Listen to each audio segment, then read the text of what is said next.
Mwana waranga tuyimuna n'umurundi Yesu mwana waranga Corona virus yatuburiza businze n'abanyayuganda mwije tushabeshara uhereze ruhanga nyamuhanga tuyambe wareke kirwire Corona virus sigazo businze amagara marungi amashemererwa Uganda umusirikare ni Yesu n'umunywa n'umurundi Yesu mwana waranga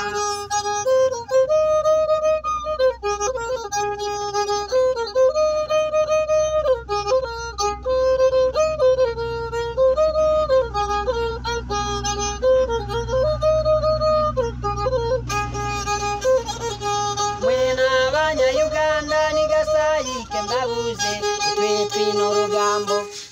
twino rugambo mucayi na kareta corona virus konke chikushwaza chikashemeze nso mucayi na shitama kasigara shemerira